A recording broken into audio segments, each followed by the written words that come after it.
Three. All right, welcome to an episode of Out from the Cube with our weekly guest, Jayson Wells. And again, I'm going to start by apologizing ahead of time on the front of maybe a cadence that we got into. It's also an apology to Jayson, but we are both busy. We're both being pulled a number of different directions, and I've been locked down with a client, so my time has been hard to come by to get an episode out. And actually what we're doing today is Jayson and I got together on maybe Tuesday or Wednesday of this week. It's Friday right now, and recorded our best episode. The best episode we have recorded, the best episode that I have recorded and produced and put out. And the audio was horrible. We spent easily an hour, and we could have gone on and on and on. And once we got the audio and started listening to it, I posted to YouTube. The internet at Jayson's house or apartment was not working as well as it should have, so we scrapped it. Yeah, see how you put the blame on me right there? I did. I put the blame. We'll talk about that. It's all right. Hey, I was always taught that the blame is always the fault of the better player, so I'll take that. Yeah. Perfect. So I did throw you under the bus, but so no. As we recorded that episode, I every once in a while was saying, "Hey, Jayson's audio is our audio." I should have said our audio. It's not working as well as it should have. So that there's a lesson in there, right? It's absolutely. Jayson's audio is messed up, but our audio was messed up. So I am going to start this just how we started the last episode, that we're essentially trying to recreate it, but I know it's going to go a different direction than the last one, which is fine. But first things to start out is, I did say this the last episode, you can tell a lot about a person by how they treat children and how they treat the elderly. And that is, I think that's a Don Meyer thing, or at least I heard it from Don Meyer. I'm not saying it's unique to Don Meyer. But what he said, what he means by that is those are two groups that can never repay you. You doing something great for what I'm watching right now on Instagram, and maybe you're seeing it a little too, Jayson, is last night I watched the Celtics play. Who did they play last night? I watched it and I forgot who they played. But at the end of the game, Kyrie Irving is now giving his shoes away. So he gives these shoes away. And I watched something the other day where Russell Westbrook was on the road and he saw some kid up in the upper bowl or something like that, and he gave his shoes away. And that touches people. And I think it touches people because those kids can never repay. And it's a kid and you're fulfilling his dreams, all this sort of stuff, right? But how you treat kids, what you do for kids, knowing they can't repay you. What's that have to do with us is Alan Stein came on our show when we were like 10 episodes in and gave 2 hours of his time. And Alan Stein, in my mind, is really something. He's really making a name for himself. He's on the speaking circuit. He's working with elite companies. He's worked with elite professional players, all this sort of stuff. And he came on our show knowing that there's no way that I can repay him. And that speaks volumes of who Alan Stein is. Why am I bringing that up is Alan Stein is releasing a book in the next month. And that is one way we can repay him is if you are listening to this, go get his book on Amazon. You can pre-order it right now. It's called Raise Your Game. My brother has written about 23 books, and I know the work and the time and the frustration and stress that puts on him. So I know Alan put in a lot of stress to that. And I know you're tight with Jayson. Jayson, you are tight with Alan. And I know that you're kind of working on a book right now as well, aren't you? I am. I'm actually I talked to the lady the same day that we talked, and yeah, we're looking at my son's birthdays are March 31st and April 2nd, 2 days apart by 3 years. And the lady that I spoke to, I actually told her if I could give them a book as a birthday present, that would be the most amazing thing ever. So we're going to work really hard. I got a lot of the content done already, but we're going to work really hard to get this done in 4 months. Really? So we've never talked about this. Now, have you started the book? Yeah, so basically the book is done as far as I'm concerned with the content. So now it's a matter of getting it to her as the professional, and she has a team that she works with as editors and how to arrange the content and transition the content. These are all her words. I'm not a book person at all. I read them, but I don't know how they're put together, but these are her words, transitions and acknowledgement, introduction. So the content for me of the book is actually done. So now it's in her hands and her team to actually make it into a book form. Wow. How long did it take you to put all that content together? Oh my goodness. As I sit and think about it, probably not very long, whatever that means. I don't know. I saw John Gordon one time say in his books, he really sits down and kind of just writes for 3 or 4 days at a time. And probably if I were to put it all together, it will probably pan out to be that. It's probably 3 or 4 days of just intentional writing, of knowing what I wanted to write about. A lot of this one has a athletic focus with the leadership undertone. This is when I was in the basketball world doing skill development, full time, either as a business or when we were working together with the organization here in St. Louis. So it's kind of just, it's a brainchild of mine that I just kind of sat down and started writing, and it didn't take very long at all. So not that I've ever thought about writing a book, but if I were to sit there and say, okay, I'm going to write a book, the first limiting belief, to use a Tony Robbins phrase, limiting belief on why I can't get something done is, without question, the first thing I would think of is I'm just not a good writer. The reason we went with this platform of podcasting is, and I'm not suggesting I'm a good talker.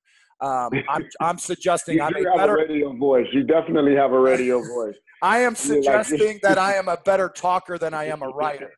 Now, to what level those things are, they're probably both I could be an F writer and a D- talker, but at least so that's why we ended up on this medium of podcasting. But are you a good writer? Would you consider yourself, when you sit down and write, I would be sitting there going, man, this is the thought, the idea, what I'm thinking about makes sense. But when I see it on paper, this is garbage. Are you a good writer?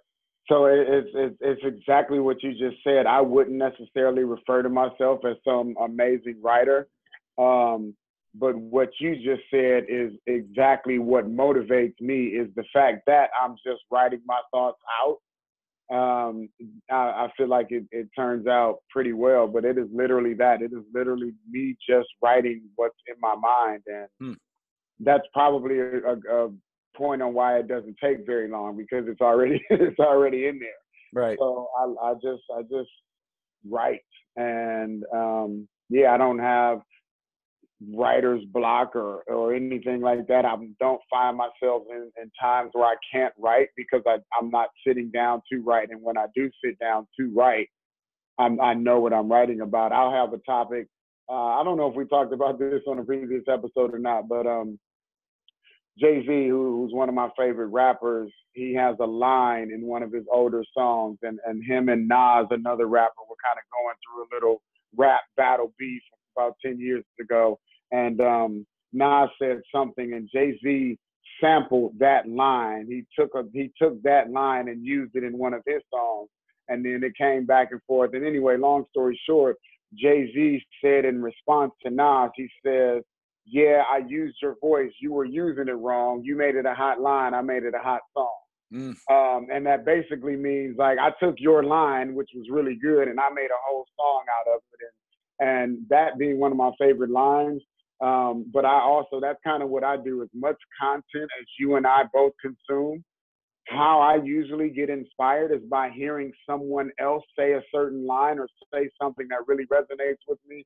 And then I take that idea and I come back and run with it. So that's really how a lot of my writing is inspired, is their statement triggers a thought, and then I just go with it. That's actually a big part of this podcast, is I consume all this content on my own time and take notes on all these different things to inspire me and get me to think about things and how I can be a better, a better person, a better, better father, a better employee, a better, to the community that I'm a part of, all that sort of stuff. Right. But it's taking it in and then distributing it out how I see it. Right. And that's really how this podcast has kind of come about. Sure. Hey, before we go any further, we've done a number of these. but you got to talk about these posters behind you. I keep looking at these things, right? So you've got, for those that are listening on the podcast, you can go to YouTube and look at these, but you've got three, and I know we're on a time crunch and we actually have a hard stop today, so we can't go over. And I don't want to waste our time, but you've got three pictures behind you of you dunking. And I don't think those aren't Indiana State colors. So that's you playing professionally, I'm guessing. I would like to think the one to your left shoulder is you dunking against the Los Angeles Lakers, because I see yellow and purple, but I don't think it is. I don't think that's you dunking on the Lakers. No, but wait till you see, if only you wait till you see how this story stands. And so I'm sitting in my office. Right. So what you see is corner of my bookshelf here. Yep. These are actually pictures of the exact same season, which was my second season in Australia. And I played up north in the country in a city called we would say Cairns as Americans. They say Cairns, like Canns, no R. And Cairns is a northeastern city, tropical city. It's actually where the Great Barrier Reef starts. And so literally Finding Nemo, like I did snorkeling. I didn't do scuba diving. That's too much. But yeah, so this picture is not the Los Angeles Lakers. It's the Sydney Kings. And the twist to that is that Sydney Kings team was coached by Brett Brown, who is now the coach of the Philadelphia 76ers. And Brett Brown also coached Dave Simmons, who is Ben Simmons' dad, who was my teammate my first year in Australia. Really? And so, yeah, man, there's a lot of twist to that. So that's actually an MVP that I got from that year. That's the MVP plaque that they gave me. And this one over my right shoulder, I don't know how well you can see it, is actually one of the most awesome things I've ever seen. So it's the same dunk, the same picture, but it's two different photographers. And so one photographer took it, if this is the basket, one photographer took it from this angle, one photographer took it from that angle. And if you glance at it, it looks like it's just the same dunk and the picture just reversed, but it's actually only like milliseconds off from it being the exact same shot on this one. This one, the ball is through the net just a little bit more. And so the two photographers took this picture and put it into a basically what would be like their version of the Pulitzer. And they got second place. Did they really? Yeah. That's a great story. Yeah. So for those that are, again, just listening on the podcast, we do post these to YouTube if you want to see these pictures of Jayson dunking. That's a great story. So that's great. That's great. Yeah. And so I know we're on a time crunch here, and we want to. There's no way. We talk nothing about the topic. There's no way that we are actually going to get to cover the things that we did talk about. I am gonna circle back to and this is not at all what we brought up the other day, and this could take us down a different road. These pictures behind you, and correct me if I am wrong. You and I did a podcast. The first podcast we ever did was on a different podcast than Out from the Cube. We did one with Coach and Beer, maybe a year and a half or so ago. Yep. And we talked about teams and things like that, and we talked about your extensive background with all the different teams you've been a part of, and what you've learned from those teams, all this sort of stuff. That's what we talked about. And totally correct me if I'm wrong. You said the best team that you have ever been a part of was the team in Australia, but in terms of winning and losing, it was maybe the worst. So it was. So I got the story right. So these pictures behind you are both from your time in Australia. I think you only played maybe 1 or 2 years in Australia for maybe 3 years with the same team, possibly. But it was the best team, but the worst. Okay, so I got some of it wrong. Best team, best experience, but worst team. Worst team. So these 2 years, this was actually my second year, and I played for this team a third year. But the story that you're talking about was my first year in Australia, which was in a city named, again, we would say Canberra. They say Canberra, Canbra. And Canberra is the capital of Australia, but it's really the capital only because, like, DC is the capital for us. It's not capital population-wise. It's where all of political buildings and things like that are. And so Canberra is about 3.5 hours south west of Sydney, maybe even south, maybe just straight south, but south of Sydney. And I played there for 1 year. On that team, I had my college point guard, who was 2 years younger than me. When I was a senior, he was a sophomore. He played his years. I played my first couple years overseas. My third year, his first year, we were teammates. Our teammate was, our backup point guard was a guy named Dave Patrick, who is now the head coach at UC, one of the UCs, one of the California schools. He's worked in the NBA. He was an assistant under Jamie Dixon at Pitt. I'm sorry, not at Pitt, but at TCU. Our big man was Dave Simmons, Ben Simmons' dad. Like that team was unbelievable when you're talking about young guys, middle of the road guys, vet guys. The way we bonded, it was unbelievable. We had a guy named Paul Vandenberg, who now is doing some really awesome things with an Australian rules football team over there. He was actually the first Aboriginal player to play in the NBL, which was the top division. Like, that team was unbelievable. It just did not translate into wins. We were 3-25, which is the worst statistical record that I've ever had on any team. But it's also, as I look back at that, you can see probably the memories. I got so many things running through my mind right now.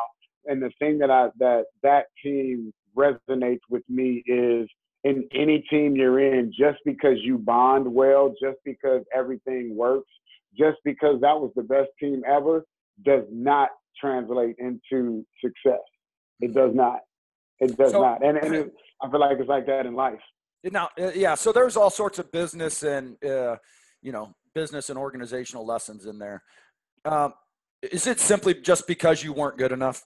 Like, the talent wasn't there, you had the wrong people? Was it a role definition? Was it coaching? Was it motivate? Yeah, you're all shaking your head, like, all of it, right? all of that. Like, our coach is a Hall of Famer, an Australian Hall of Famer. His name is Cal Bruton. His son is CJ Bruton, who played at Iowa State and played in the NBA for a couple of years. Cal is a long time. He's an American guy that's been in Australia for 1,000,000 years. Everything about that team was awesome except for game night. Except for game night. And yeah, it was, Cal, his coaching was kind of lost in translation as far as how we were receiving it as younger players. Nate and I were the stars, but we were the youngest two. We had vets on the team that were literally at the tail end of their career. We had guys. It was a little bit of everything. It just didn't. Yeah, at some point, I mean, we've talked on here about this is me. This is just my belief, and you may agree with it, but, people talking coaching about, in terms of basketball, what's the most important thing to you, where they say, offenses or defenses, and you go to these clinics and offense, defense. And I would say, the most important thing to me is team dynamics, team chemistry, and how well people get along. And then the idea is, well, if that's the most important thing to you, actually, how much time do you spend working on that? If it's the most, and everybody talks about that, right? Where I do think that is part of it. And to kind of think about what you're doing, and even in the business world, you could have this great team that really gets along and has these happy hours every Friday at 4:30, and everybody. It means at some point. And so the mindset, what I kept thinking about when you were talking was, a donkey's never won the Kentucky Derby. A donkey has never won the Derby, right? And so at some point you need thoroughbreds, and you need people that can play, and you've got to go recruit. And it's the same way in the business world, right? I'm never going to be the rock star developer. I'm not going to be the one to sit in front of a whiteboard and architect this great technical IT solution, right? So you better find somebody that can. But I know what I can do. I know what I can do. I know how I can provide value to an IT team, right? But it's that mindset. You probably had a great team. The chemistry was A+, but you need some thoroughbreds that can run that. We were, George, man, like they were, the individual components of that team were unbelievable. It was us as a team. Like, I'm moving, and I'm going through some of my old articles. I'm looking through and things that I wanted to keep to start to build a scrapbook. I'm looking at things from that season. You know, the Australian league is mirrored off of the NBA league. So there's NBL, they call it the NBL, National Basketball League. The NBL has periodicals and things that are specific towards that league. And I'm looking through some of the newspapers. The clippings say, our name was the Canberra Cannons. The Canberra Cannons are the NBL's version of the Clippers. This is when the Clippers were awful. Mm-hmm. You know, there's another one the next week that says Nate Green and Jayson Wells would beat anybody in this league 2-on-2. Mm-hmm. But that also inferred that the rest of our team was awful. There were so many dynamics with that team. It just didn't matter. Like, we were talented. We got our Nate is a 6'5" left-handed point guard. You know, I am a 6'8" swing man that can do a little bit of everything. We had everything. It just didn't work. And yes, this is teamwork in life. Just because you put together the best teams does not translate. Even look at Golden State now. Talent-wise, they're amazing. And now look what's becoming their downfall. Especially in 2018, their downfall is becoming ego. Mm. And, you know, that Canberra team that we're talking about, that was the first situation to where I started to understand the business of basketball, understanding that, or the business of teamwork, understanding that, man, a general manager, you got to be able to not only find the puzzle pieces, but find the puzzle pieces and put them together and orchestrate them so they move. And those puzzle pieces don't start with you as the curator. They start with you basically controlling, you know, I'm using theater terms, but you controlling the puppet, which is the head coach. Mm-hmm. You know, and so again, you hear these teams, these athletic teams talk about how the GM and the coach don't get along. It's what's happening in Green Bay with the coach that just got fired. You know, new ownership came in, and all of a sudden the GM is playing like the owner, and I don't really want the coach, and I want my guy in here. You know, guys want their guys in here because their guys are going to do what they want to be done. Right. You know, that's I'll tell you, I'm really finding the more I do this and that I'm out, you know, all my years in athletics, but now all my years that I have spent in the business and IT world, and observe leadership and observe the high-functioning team and observe the team that is frustrated and not performing even though they have the talent. Sure. I do circle back to that word that you used of ego.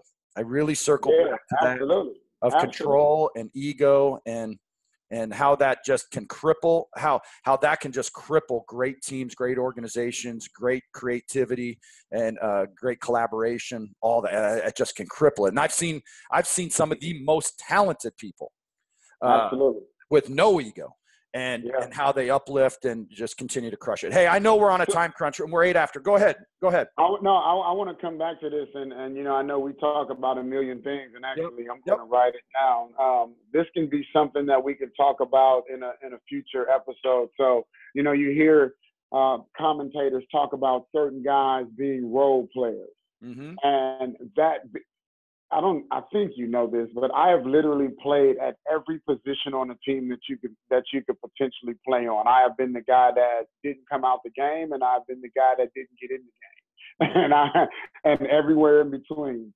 And being everywhere in between is again added to the experience of me being able to share these stories. So I hear that term. I hear commentators talk about role player. Everybody's a role player. Mm. Everybody's a role player. The role player isn't just the guy that does that the stats don't show up, or, you know, those guys we think about, the garbage guy sometimes he's referred to in our sport, like that, or the offensive line in football. Like, those guys aren't just role players. Tom Brady is a role player too. LeBron James is a role player too. His role is just different from the other guys on the team. His role is to be the superstar. And those teams that you're talking about where ego comes in is where it's not necessarily a personal ego, I don't think, to start with. I think it starts with a misunderstanding of what your role is, and now that transfers over into when there's a misunderstanding or miscommunication, most times it turns into negative and it turns into an inward thought. It's Carmelo Anthony. He can't appreciate his role on another team or his role at this point of his career. his role at this point of his career is not what it was when it was in Denver. Right. So yeah, man, we can dive into that in another episode, but. Right. Role definition for a leader is really important, but then it's, yeah, we could go on this, but I know I used to have like 4 bullet points. And again, I think I stole it from Coach Meyer, this idea of, roles, like it's, defining your role, accepting your role, fulfilling your role, and enhancing your role, maybe, right? It's kind of those things. And, you have to, and that's leadership stuff. This is, granted, we're dropping a lot of names of basketball and athletics, but this is really business. You got to have role definition. You have to know what your and then as an employee, I need to accept my role. I know what my role is in my company. You got to accept your role. Now, my goal in my mind is I know exactly what my role is with Polaris Solutions. I know what is expected of me. I know what I need to deliver, and I need to know what I need to focus on without question. I accept that role. In my mind, I'm always looking to enhance my role. I want to know Absolutely. Just because you accept your role doesn't mean that that's your role forever, or you stay in that role. Of course, you go out, you get better, your role gets elevated, your role shifts into another. Yeah, absolutely. Right, and it is the leader has to make sure that. But I've never heard you say that before, and I really like that. This idea of a role player, because when you started saying that, I sat there and said, "Yeah, I'm a role player. I'm a role player at I'm not the elite IT guy, right? I'm not going to sit here on this whiteboard." And when you said that, I immediately thought that, yeah, that's me. But you know what? So is our best guy. And I've never heard it phrased that way. Everybody has a role. You've also shaped me in this. Now we're clearly not going to get to what we were originally going to do. You changed my mindset with this and how I think about this. I used to say this, and I think you corrected me on it. So for those that don't know, Jayson and I spent a year and a half, 2 or 3 days a week doing basketball from 8 p.m. to 10 p.m. And 7 p.m. to 9 p.m., something like that. And it was loved it. Enjoyed every day we were together. I said something to the group one day. I said, as a college coach or as a coach, the 2 things you do not want to be as a player are selfish and soft. And I remember saying that, like, we want tough kids that are unselfish, think of other people and all that. You either corrected me privately or you corrected me in front of the group, which was fine. But if it were in front of the group, it was fine. But this idea of being selfish, you said you need to be selfish. And I kind of raised an eyebrow, and I may not get this right, but then the how you phrased it, and I stole it, was Michael Jordan was selfish. He knew what his role was. He knew that he had to facilitate all this. He knew he had to get the most shots, and he was going to be selfish to fulfill his role and what was expected of him. And that hit me too. That hit me really hard, and I was like, he's absolutely right. Once you figure out what your role is or what you're skilled at or what you're great at or how you can produce a product or get a sale or how you close a sale, whatever it is, I'm going to be selfish with what I am skilled at. Yeah. Why wouldn't you? Like that, it is why – it is also the reason why the young LeBron James got so much of a knock, because he didn't at that time, I don't think, have that Michael Jordan mentality, that Kobe Bryant mentality of – but I still think that he starred in his role. LeBron James has always – I watched him play the other night. They were playing San Antonio.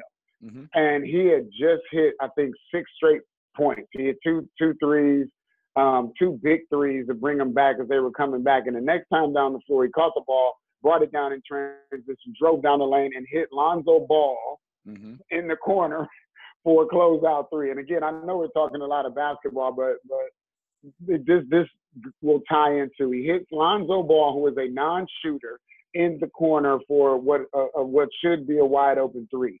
That was the correct basketball play. That was the correct thing to do. LeBron James, it is not his fault that Lonzo Ball is not a great shooter. Mm-hmm. He made the correct basketball play. And so in knowing your role, and this is what I looked up, so this is the way that, I can't remember where I heard it. I want to say Coach Eastman, who we talked about before we started to record, is he said, know your role, believe in your role, stay in your role, and star in your role. And the only part in there is that stay in your role, because I do feel like you can elevate where you go. But the star in your role part is, you got to know, like, everybody's not the shooter, everybody's not the scorer, everybody's not the rebounder. Dennis Rodman, I just posted a post or captured a post. 0 points, 28 rebounds, 3 assists, no blocks, no steals. That is starring in your role. Mm-hmm. Yeah. That is starring in your role. Mm-hmm. That is not his job to score points. It is his job to get rebounds. And in his case, it is his job to get every rebound. And so, well, again, whether you're talking boardroom, locker room, bedroom, knowing your role, knowing what you bring to your personal relationships, whether it be romantically or whether it be family, knowing what you bring to your occupational relationship, that is why I love, I'm pointing to my board here. Right. that is why love is so important. And I know it's a tough word to talk about in the quote unquote corporate world, but it's imperative. But there's a process, and this is the process we'll go through. And I'm not going to give you everything, but I will give you the words. The process for me is connect, trust, love. We got to connect first. We got to have relationship first. After we have relationship, now we can start to trust each other. Now we can be honest with each other. Excuse me. Now we can talk about blame and accountability and all of those things. But if there's no relationship, that's not going to happen. Now we connect, we trust each other. Now we can love each other. But you're not going to start with love. You don't walk up to a lady on the street and say, I love you. Right. You know, you gotta have a connection and some trust there first, and then you get to that point. And it's the same thing in the business world. But we're just talking about a bunch of men primarily who, you know, I could go deep on this one. You know, men who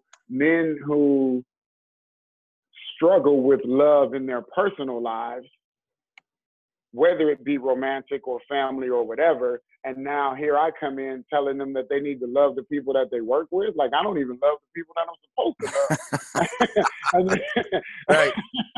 Right. You know, so this is what I do. I help people to understand, you know, connect, and relationship is first, and now we can build on that. Yeah, let's jump on that a little bit. And listen, for those that are listening and to Jayson, we have roughly 13 minutes. We do have a hard stop today. We have 13 minutes, and I'm going to bring up something that is going to take us 90 minutes to discuss, and we've got it in there. But I want to give some weight to this. You got asked recently to go to a well-known, we're not going to say the name of the company, but a company that everybody knows. And you got asked to come and speak to a team, a group, executives, a number of people. And one I'm really fascinated and interested in where your career goes, because I believe in what you're doing and how you're doing it, and I believe on where you're going to end up and all that. I believe it. So you having this opportunity with this company, I'm fascinated by it because I know you'll hit it out of the park. One, I'm interested in, I guess, how you got the gig, and then two, you know, I have an idea about what you're going to talk about. If I were to hire you and I know you, like, hey, this is what I come speak to my team, come speak to my company, and hammer it out. And I believe in the message. But they actually asked you, like they asked you, like, hey, I need you to come talk to our group. I'm interested in who that group is. And she said, hey, I want you to hit on some things that my team is struggling with. Sure. And what did she? And just give us background, I guess, on how you got this gig. You don't have to name the company or go talk about things you don't want to. But what did she ask you to talk about? Because everybody listening needs this. Big company, and I would prefer to keep it anonymous now. But like you said, everyone knows it. How it came about was exactly what I just talked about: personal relationship. So this lady and I met years ago. And she believed, just like you just said, she believed in what I was doing in a basketball environment. And she saw the vision of what I was doing in a basketball environment, and then understood that what I was doing in a basketball environment was much bigger than basketball. Mm-hmm. And she leads the team, and she asked me to come in and to start with her team, and with the goal of starting with her team, moving up, starting with the team that she leads, moving up to the team that she's on, which would be obviously led by her leader, and then moving up to their leader. And so moving up within this organization as far as the people that I impact and connect with. And so I asked her, I said, okay, that's perfect. I would love to do that. What would you, as the leader of your team, like to see as the objectives or the takeaways from, what we would do? And this will be a 2-day deal. I'll come out there. It'll basically be an on-site. Well, they'll come to work their normal hours, but we'll do our thing from 9 to 4:30 for 2 days. What would you like your objectives to be, or what are the issues or behaviors you see? And she wrote me back. She said, value, trust. This is within her team. Value, trust, communication, and empowerment was the way that she worded that last one. And in empowerment, she spoke about how her team is very passionate, both as individuals and collectively as a team. And sometimes they don't feel like they have the backing of the organization as a company, because, they are passionate about some things that are going to directly affect the person that's buying, the consumer. And a lot of times the company may just be concerned about what's going to make money. Value, trust, communication, empowerment. I want to. Those are the 4 things. Yep. Let me ask you this: how big's this IT team that you're talking with? How many developers? Oh, perfect. That's what I thought you'd say. Okay, perfect. That's what I thought you'd say. That's not an IT. You're not going to talk to an IT technical team to a bunch of geeks. It is not an IT team. No. Now, most of the people that listen to, maybe half of the people, I could guess, I don't have the analytics on it. Let's say half of the people that listen to these podcasts are IT. That's the world I am in, and the people I'm connected with, mostly on LinkedIn. Everything you just talked about, IT people deal with every day. Sure. It's not a sales team. It's not an executive team. It's not a business product development team. It is all of those, and it is the IT department. It is the person sitting in a cubicle that doesn't feel valued, that doesn't have the trust, that doesn't know how to communicate, or doesn't know how to receive the communication, or have those open lines of communication with people, or it's the empowerment of what they're building. And maybe some ideas and some creativity on how to build it better, or some other technical things that will make the product better. All of that. So what I'm learning is, man, it's industry wide, it's company wide. All these problems, right? I mean, she reached out to you and said, "This is what we need," and I deal with that every day, and I see it every day, and I am living that every day. So it's for everybody. And that is why when I say statements like, if a business person asks me, who's your target market? And my response is everybody. Well, a business person doesn't want to hear that, because a business person wants to hear, a target market and a demographic and how who are you really talking to? And I can say that, and that's going to change the next conversation or that's going to change the next day, because everybody needs this. And you said something in our previous podcast or previous recording that didn't go well. You said something that actually inspired me. You said that how do you consistently find ways to plug into what inspires you? And you said, I did that for you. You were talking about finding a way to get out of the call or whatever because you were in a rut or whatever. And that stood out to me, because that is what I do. That is what people who are quote unquote motivational speakers do. I just don't want to be a motivational speaker. I don't want to come in and give you a shot in the arm. I want to be that consistent. And that's why that statement stood out to me, is because I know what I plug into that keeps me inspired. When I wake up in the morning and I do my warrior wake up and I'm listening to my inspiration, or watching a TED Talk or Tim Bilyeu or Tom Bilyeu, whoever it is that day, that moment, I know what inspires me. You know what inspires you.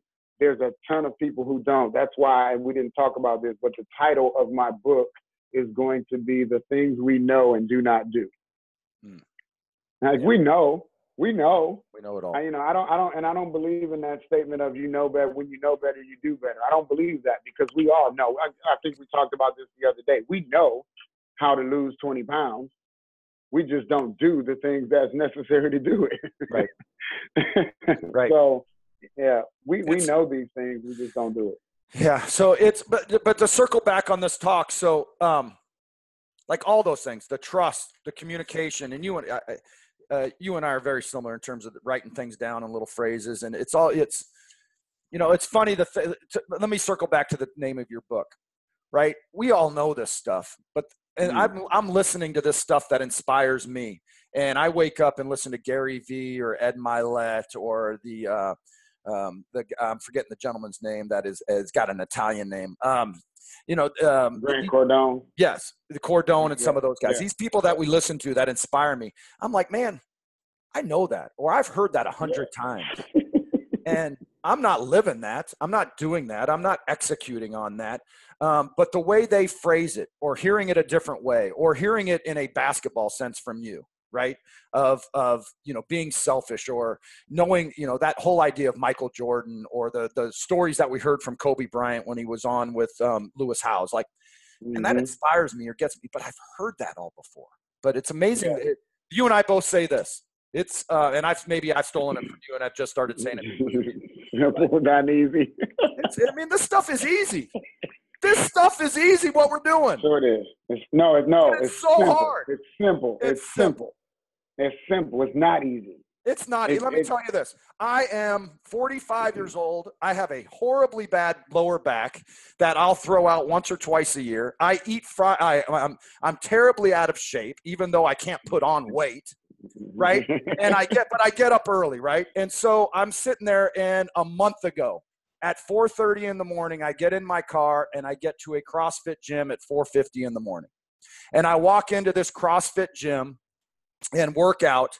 And this is no joke. There is a lady who is 7 months pregnant at this gym at 5 in the morning doing CrossFit and hammering it. And hammering me, and I'm looking at her, and I'm doing all this stuff. And this gentleman comes up to me that invited me. He was like, "George, you've done the hardest thing. The hardest thing is just getting here. Getting there is the hardest thing." And it is so simple.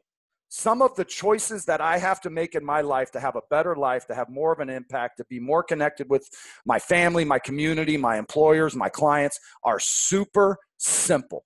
It is getting in the car at 4:45 and getting my ass to the gym and executing and kind of competing with life. But I don't, because it's hard, right? And I say this to the groups I work out. Basketball is really easy. It is easy. It is just the time, the execution, and being deliberate in what you're trying to do, right? And it's the same thing in life and everything you're saying. Like the CrossFit stuff, it's hard, but it's easy. But it's really hard. And I've stolen that from you, and I've used that. And I think you're absolutely right in what you're saying. And in terms of the title of your book, and those are your experiences. I want to make sure I get your title exactly right. What is the title? The things we know and do not do. And just it is that simple.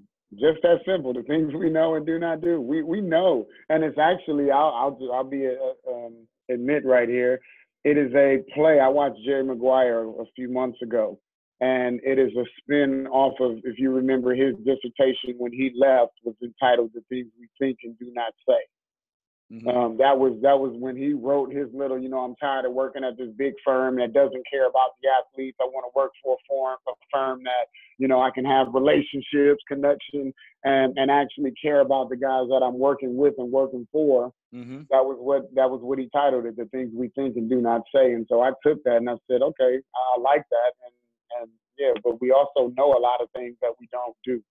And so I'll ask right now, and I know we're on the clock. I'll ask right now. I remember you speaking about that. You told me about that or said that on here on the podcast, and you said you were going to get up and start going. Have you? Yes, sir. I have been. Okay. And I'll tell you what, and let me tell you why. And we got 2 minutes, and I think you'll agree with this, because one, you got to figure out what inspires you and motivates you and can get you going every day. I'm telling you what, when that alarm goes off, and I get up early regardless, right? It's the difference of sitting on my couch and flipping through Instagram or being in the gym and improving myself. That's the decision I have to make. Right? And so I've made the decision, like, no, I'm going to get my ass to the gym and I'm going to work out. But now I've got to, now I'm not like these people, aren't inviting me over to Christmas dinner, but I do sense a community of people Absolutely. that are kind of waiting on me. They're not, Yeah. but you get that. And I'm going into a gym where we're all doing the same thing. We did a workout yesterday. It was a 40 and it was hard. And the people that were pushing it with maximum weight that they could do that were super impressive were waiting for me to finish. And were sitting there with me and encouraging me.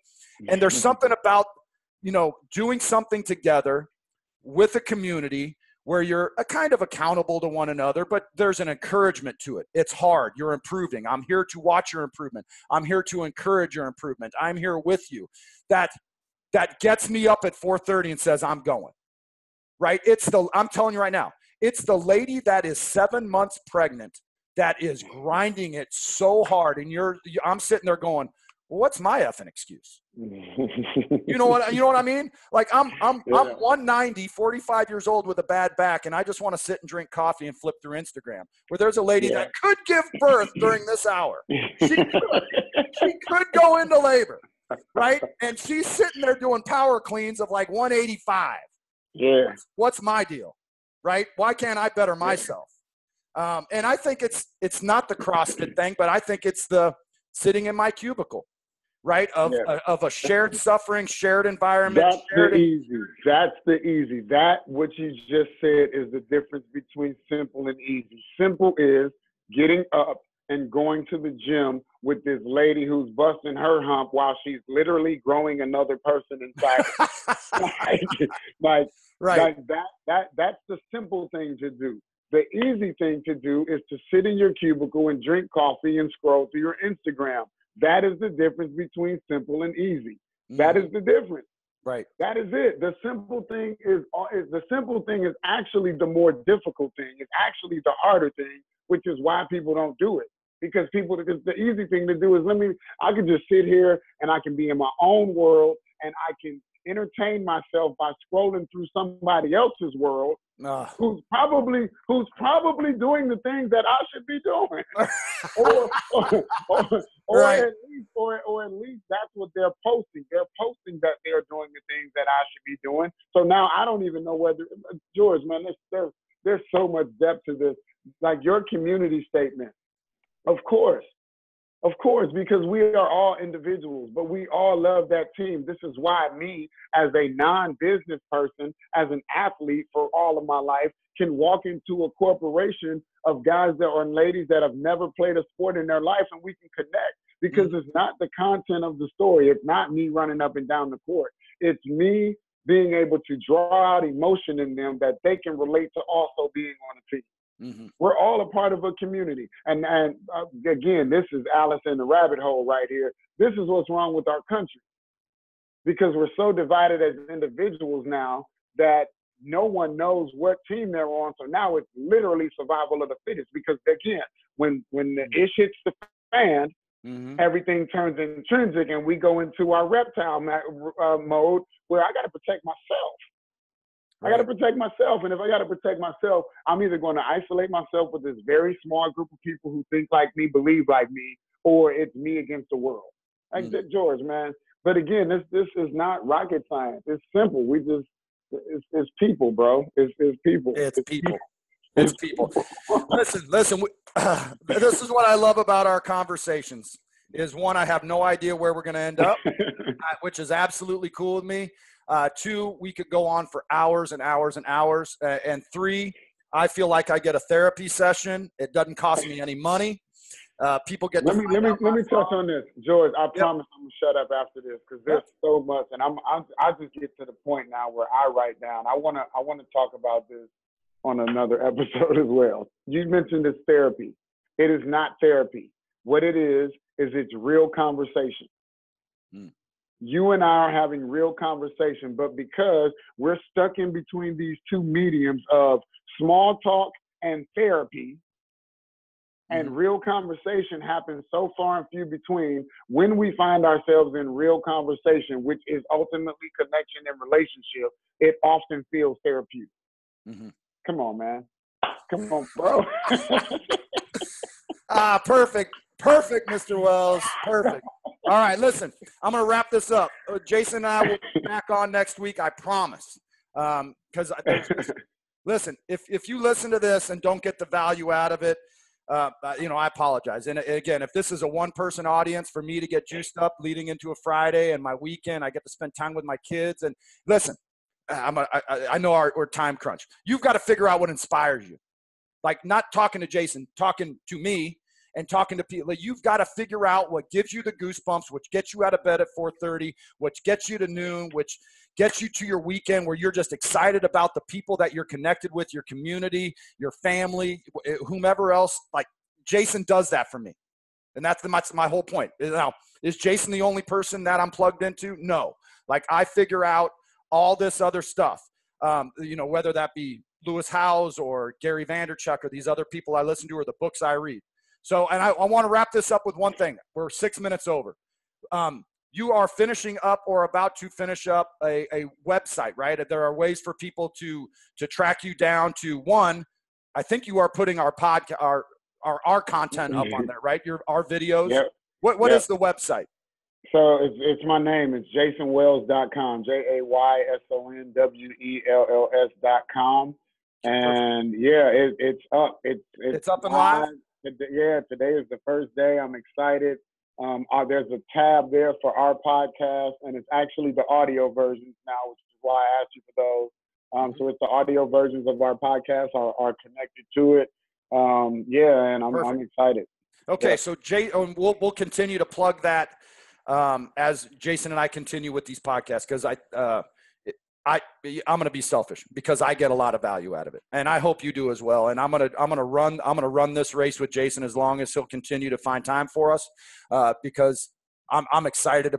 What we need to do is this: we need to do these on Mondays, because it sets the table for the week. That's the bookend to start the week, and then we need to maybe do it on a Friday just to set the table. I'm good with that. What we do, because figure out what inspires you, figure out what motivates you, figure out what makes you a better person, a better employee, a better of service for your clients, your family, your community, everything. And Jayson does that for me. I hope he does for you. So with that, I'm not going to plug anything else other than your website, JaysonWells.com. It's up, it's live. You can get all his content.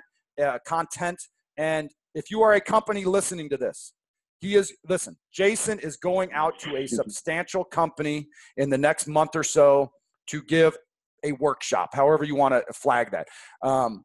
Which means that if this company finds value in Jayson, your company does as well. And I hope your company would find value in what we do as well. But just for Jayson, if that company finds value in what he's doing, your company, if you are a person that makes those decisions, he does for your company as well, like flat out. So with that, Jayson, I appreciate your time. I know we tried to rehash an episode we did 2 or 3 days ago, and we did not do that at all. But that's fine. There's plenty of content. There's plenty of room for the conversation. So I appreciate you, man. I hope you have a great week. I got you, bro. All right. Thank you. Yep.